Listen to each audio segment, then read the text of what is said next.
Shalom Abracha, que le bon Dieu vous protège, vous donne la santé, la joie, la prospérité. Nous fêtons la fête de Hanouka. La fête de Hanouka, la Gemara pose, Maï Hanouka. C'est quoi la fête de Hanouka? Et les rabbins répondent que Hanouka c'était la fête où les Juifs ils se sont reposés de la culture grecque. Voilà, c'est tout. Les Juifs, ils se sont révoltés, ils se sont réveillés et ils ont chassé les Grecs de Jérusalem, ils leur ont fait la guerre. Mais à leur retour, après cette fameuse victoire des enfants de Hashmonaïm contre les Grecs, la première chose qu'ils ont fait, c'est d'allumer la lumière de Hanouka. La lumière. Ils ont cherché une lumière. Ils ont cherché pour allumer la menorah. Je vous pose une question. Pourquoi ils voulaient absolument allumer la menorah? Vous savez, dans le Beit Hamikdash, il y a une menorah. Cette fameuse menorah que Titus, il a pris. Lorsqu'il a détruit le temple, il a pris la menorah. Parce que la menorah, elle symbolise la Torah, la lumière. Et la Torah, c'est la lumière. Lorsqu'on fait Shabbat, on est heureux, on est content. Lorsque on fait Pesach, on est heureux, on est content. Je vous donne un parole d'honneur. Toute la semaine, j'attends Shabbat. Parce que Shabbat, c'est un jour au moins, il n'y a pas de téléphone, au moins, il y a un repos. On dit que Shabbat, c'est comme Gan Eden. Mais elle, Olam Haba. Mais, c'est pas tout le monde qui le sent. C'est pas tout le monde qui sent que Shabbat, c'est comme Gan Eden, c'est comme Olam Haba. Parce que, est-ce qu'Olam Haba, on le sait? Est-ce qu'on connaît c'est quoi Gan Eden? Est-ce qu'on a été à Gan Eden pour voir c'est quoi Gan Eden? Non. On dit que Gan Eden, le paradis, c'est un monde meilleur. Mais est-ce qu'on l'a vu? On ne l'a pas vu. On ne le connaît pas. Aïn Lora Ata. On ne sait pas. On dit que les tzadikim, ils sont là-bas. On dit.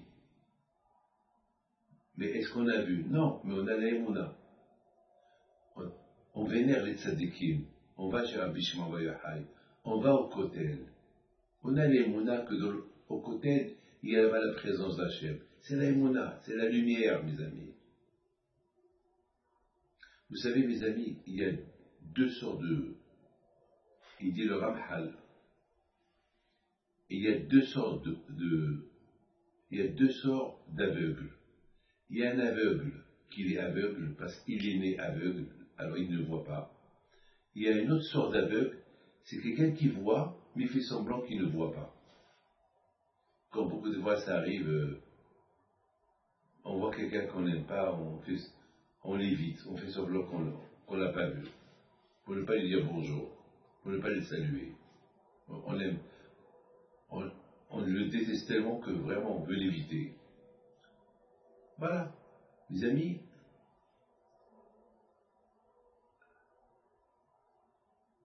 le Shabbat, malheureusement, il faut être aveugle pour ne pas sentir Shabbat, le bonheur du Shabbat, le plaisir du Shabbat, la lumière du Shabbat. Il y a ceux, les pauvres, qui ne savent pas. Ils n'ont pas grandi dans l'amour de la religion, dans l'amour du respect du Shabbat. Alors ils ne sentent pas, ils ne sont pas coupables, ils ne savent pas. Ils nous voient respecter Shabbat, ils ne comprennent pas. Je les comprends. Il y a ceux qui savent c'est quoi le Shabbat. Ils savent que le Shabbat, ils ont déjà goûté le plaisir du Shabbat.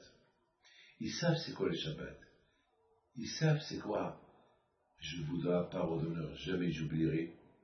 Il y a longtemps, il y avait un juif que chaque fois qu'il me voyait aller à la synagogue le Shabbat matin, Et lui, il allait au marché, parce qu'il avait un stand au marché, il vendait des légumes, et toujours, il me saluait le Shabbat avec sa tête, il pleurait, il versait des larmes. Parce qu'il sait qu'est-ce qu'il est en train de rater. Il sait c'est quoi le Shabbat. D'ailleurs, chaque vendredi soir, il fait son kiddush. Il pleure, parce que le matin, il doit aller au travail. Et le matin, il pleure parce qu'il doit aller au travail. Il n'est pas à la synagogue. Et beaucoup de fois, ça arrive qu'il fait froid. Et il va au marché. Mais il n'y a pas de clients. Alors il retourne chez lui. Et lorsqu'il retourne chez lui, on se croise. Moi, j'arrive de la synagogue. Et encore, il me salue. Style de me dire, toi, tu as été à la synagogue, tu en as profité. Tu as le sourire sur tes lèvres. Moi, je suis malheureux. Je suis parti au travail, j'ai rien fait. J'ai rien gagné. Et j'ai transgressé le Shabbat. Alors un jour, je lui ai dit, mon ami, on est des voisins. Tu pleures chaque vendredi soir, tu pleures chaque Shabbat matin. Viens avec moi Shabbat prochain à la synagogue. Viens avec moi, on va marcher ensemble. Il me dit, la parnassa. Je dis, la parnassa, tu vas trouver. Si tu te mets dans la tête, Hachem, aide-moi. Parce que Shabbat, c'est le bitachon. Shabbat, c'est avoir l'aïmouna en Hachem et avoir l'espoir en Akadosh Baruch Hu. C'est lui qui donne. Retourne vers lui. Vous savez, j'ai expliqué, j'ai parlé de Hanouka. Heureusement que toujours on a toujours une discussion. La fête de Hanouka.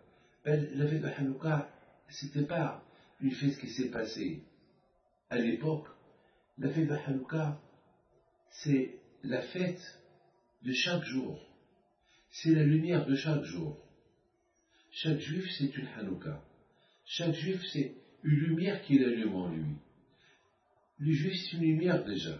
Mais il faut maintenir la lumière allumée. C'est ça Hanouka. Hanouka, c'est les 8 branches. 8 en hébreu, c'est Shemona. Et Shemona, c'est le chiffre de 8. Shemona. Shemona, c'est le chiffre 8, c'est les 8 branches qui sont allumées dans la Hanouka. Et avec quoi ils sont restés allumés? Avec le Shemen. Shemen, c'est l'huile. Et c'est quoi le mot Shemen? Ha-Shemen, l'huile. Les mêmes lettres de Ha-Shemen, c'est les mêmes lettres de la Neshama. Neshama, c'est l'âme juive, l'âme que le bon Dieu nous a donnée, l'âme qui fait partie de Akadosh Baruch Hu. L'âme, c'est une lumière que Hachem a donnée à chacun de nous. Et cette lumière-là, elle est allumée déjà. Son origine, elle est allumée. Mais elle s'éteint. Comment elle s'éteint? C'est pas qu'elle s'éteint, on ne peut pas éteindre l'âme, mais elle quitte le corps. Lorsqu'un homme il est attaché à la Neshama, il est attaché à Dieu, alors le corps, il garde la Neshama. Le corps et l'âme, les deux, ils vivent ensemble. Et bon, Hachem, la fête de Hanouka, ce fut une fête. Elle est la fête de chaque jour. Chaque jour, c'est Hanouka. Chaque jour, c'est on se maintient allumé. Alors, on fête la fête de Hanouka. La fête de Hanouka qu'on fait une fois par an, c'est pour nous rappeler à ne pas s'éteindre. Pour nous rappeler qu'on recommence à zéro. On commence encore une fois à ne pas se relâcher, à ne pas laisser la lumière, la neshama de nous partir. On doit toujours la maintenir, on doit toujours l'attraper, on doit toujours l'arrêter entre nous, dans nos mains, qu'elle ne se sépare pas de nous. La fête de Hanouka, c'est une fête qui nous rappelle, le rappel à ne pas s'éteindre, nous rappeler à se rééduquer encore. Rééduquer. Vous savez, mes amis, lorsqu'un avion, il décolle, une fois qu'il atterrit, il va faire un check-up. Et une fois par an, une fois tous les 6 mois, il faut un check-up complet de l'avion. Eh bien, mes amis, Hanouka, c'est le check-up complet de toute l'année. Comment elle est notre émouna? Comment elle est notre espoir en Dieu? Comment elle est notre allumage? Comment elle est notre Hanouka qu'elle est en nous? Comment elle se comporte? Comment elle va? Et qu'est-ce qu'on fait? On commence à la nettoyer du début. Et c'est la raison pourquoi on allume la Hanouka. On commence par 1, 2, 3, 4, 5, 6, 7, 8. Soit qu'on atteint le 8e chiffre. Le 8, c'est le chiffre Shemona. Shemona, c'est les mêmes lettres de Neshama. Et les mêmes lettres de Neshama, c'est Hashemen. Hashemen, Shemona, Neshama. Les mêmes lettres. Voilà, c'est les mêmes lettres. Le Shemen, l'huile. Vous savez que l'huile, toujours, il monte à la surface. Là où vous mettez l'huile jamais, il se noie. Il monte toujours à la surface. Et la Torah, toujours, elle doit être en priorité. Alors j'ai dit à ce juif-là, mon fils, rallume-toi le Shabbat. C'est le plaisir éternel. Les amis, c'est la raison pour qu'on dit que Shabbat, c'est Me'en Olam Haba. On ne connaît pas Gan Eden, on n'a jamais vu Gan Eden. On ne sait pas, lorsque quelqu'un quitte ce monde, on sait qu'il va à Gan Eden, là où il y a tous les tzadikim. Mais on n'a jamais vu. On n'a pas eu des touristes, on n'a pas eu des gens qui sont partis voir comment c'est là-bas. On ne sait pas comment c'est là-bas.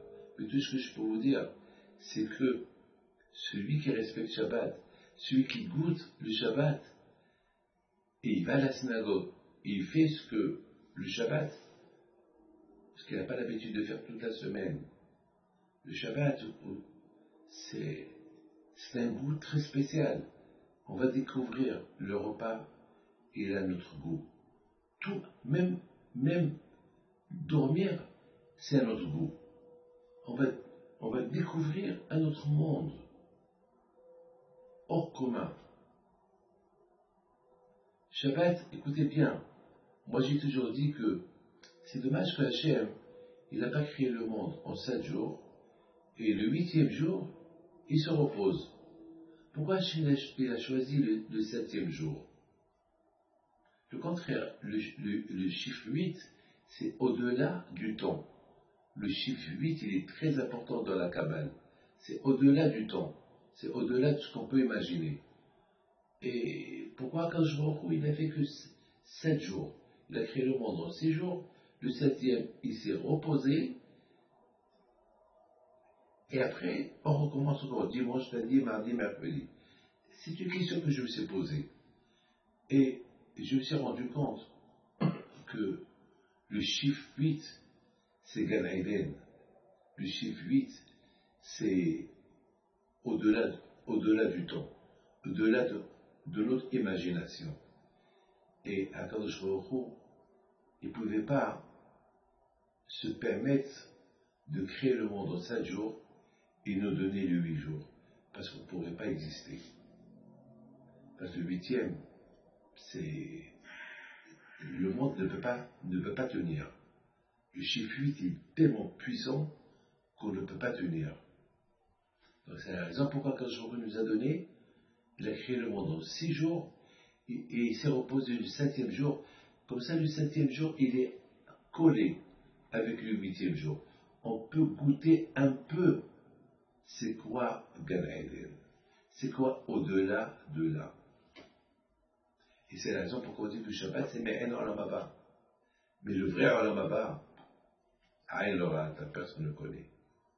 Eh bien, mes amis, qui dit Olam Haba, qui dit Shabbat, eh bien, il va dire la Torah. Vous savez que la Torah, Hachamim ils disent que celui qui étudie la Torah, le Shabbat, écoutez bien, elle est multipliée par des milliards d'heures.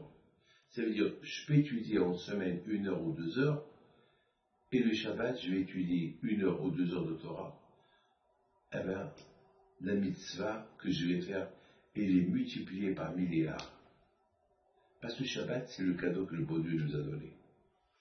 Mes amis, c'est ce que les Grecs, ils ont voulu enlever chez les Juifs.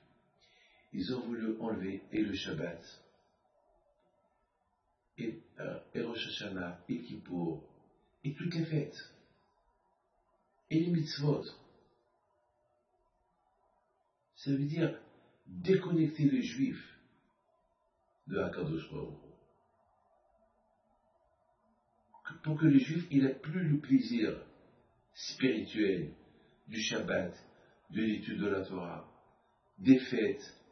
Il n'aura que le plaisir du sport, de musculation, voir les films et les femmes. Voilà ce que les Grecs ils ont. Les Grecs ils ont voulu que le juif il s'attache qu'au matériel, qu'au plaisir actuel. Mes amis, écoutez, regardez-moi tous. J'ai une barbe, j'ai un chapeau. Je suis un être humain comme vous tous. Je ne suis pas mieux que vous et je ne suis pas aussi moins que vous. Mais je peux vous dire une chose. Le plaisir que j'ai lorsque je vois un juif, Béhémet, respecter Torah et Mitzvot. Ce samedi soir, j'ai été à Modéine. Et là-bas, à Modéine, j'ai donné un cours de Torah à des jeunes qui ne sont pas religieux du tout. Ils étaient tous avec des tatouages, avec des boucles. Vous savez, dans mon cœur, je pleurais. On dirait que j'ai oublié que ça pouvait exister ça chez nous. J'ai pas cru qu'en Israël, on pouvait voir des piercings. Et je n'arrivais pas à croire. Bémet, des jeunes de 17 ans, 18 ans, j'ai pas compris pourquoi ils sont venus. Et après, il fallait voir comment ils étaient assis. Ils étaient attentifs. Ils avaient leur téléphone. Ils filmaient. Ils sont restés 1h20 en train de m'écouter. Et à la fin, ils sont tous passés pour recevoir des bénédictions. Vous savez, moi, j'ai pas l'habitude, j'ai perdu l'habitude. Ça m'a rappelé l'époque.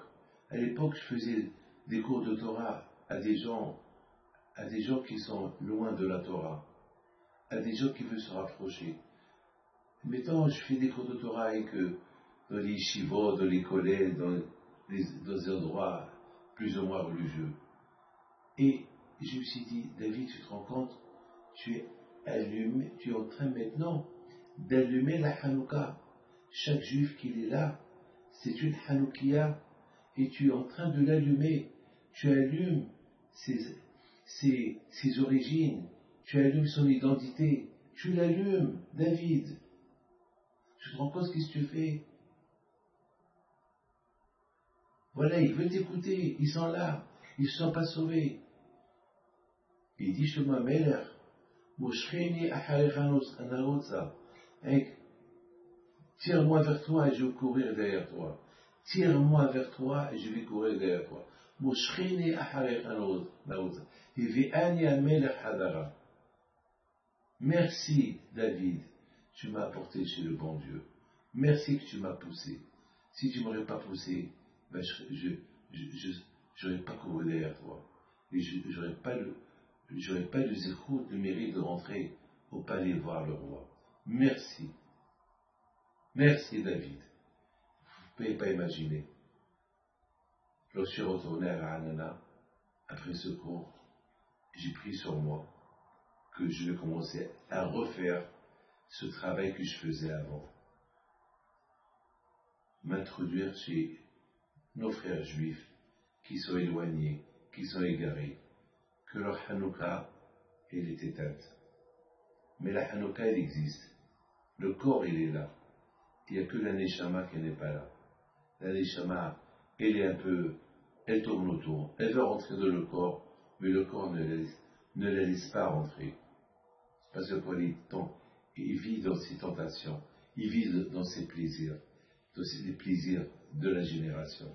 Il vit avec les Grecs, il vit encore avec la culture grecque. Alors nous, les rabbins, c'est les Hashmonaïm. Alors nous, on va venir.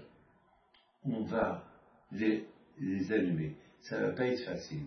On va commencer à allumer chaque jour un peu. Chaque jour, encore un cours de Torah. Et encore un cours de Torah. 1, 2, 3, 4, 5, 6, 7, 8, on va arriver au chiffre 8, et voilà la Neshama, elle est déjà dans le corps. Voilà mes amis, c'est le travail. C'est ça la fête de Hanouka. La fête de Hanouka, c'est quoi Hanouka? C'est quoi Hanouka?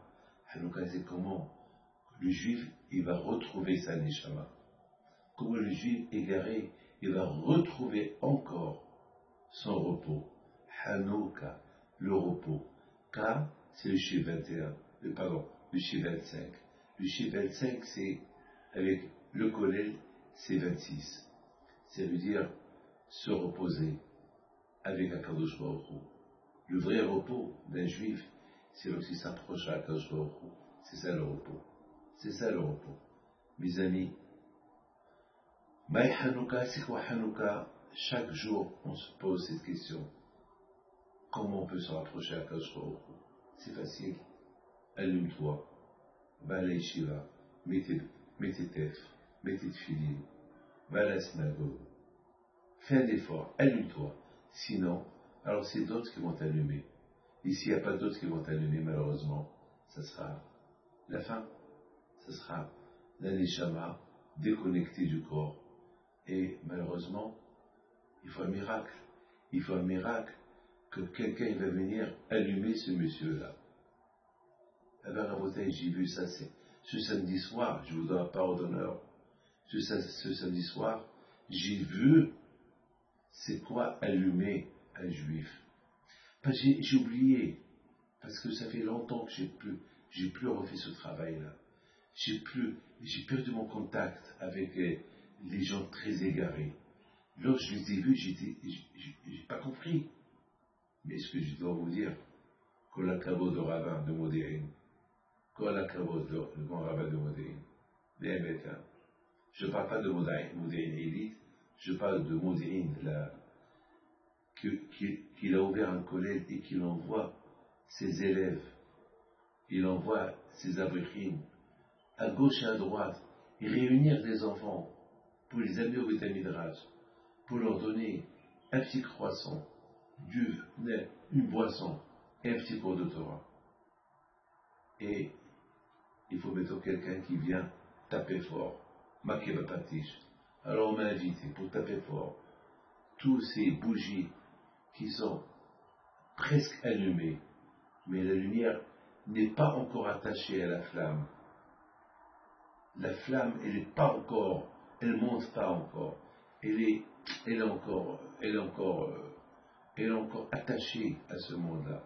Donc, bon Hachem, avec l'aide d'Hachem, on est vu pendant 1h20, 1h30, j'ai parlé. Ils sont là, ils sont en train d'écouter, assoiffés à la Torah. J'ai vu la Hanouka éteinte, et j'ai vu comment la Hanouka s'est rallumée. Mais mes amis, avec le fait déjà qu'ils sont venus m'écouter, c'est grâce au rabbin de Modéine, grâce à son équipe. Sinon, ils ne seraient même pas venus. Donc, même avec le plus gros travail, c'est pas moi qui l'ai fait, c'est eux qui l'ont fait. Parce que moi, j'aurais pu être là, il n'y aura personne. Mais qui les a emmenés, qui les a poussés pour venir, c'est eux. Donc, mes amis, c'est eux les vrais Kohen Gadol. Que le bon Dieu vous protège, que Hachem vous donne la santé, la joie et la prospérité. Et Hakkaméa, nous avons un temps limité. Il n'est pas illimité dans ce monde-là. Chacun de nous, il doit faire tout ce qu'il peut faire pour s'allumer, se rallumer et continuer toujours la flamme, la faire toujours monter, jusqu'à après 120 ans. Que Hachem protège, il vous protège à mes cas.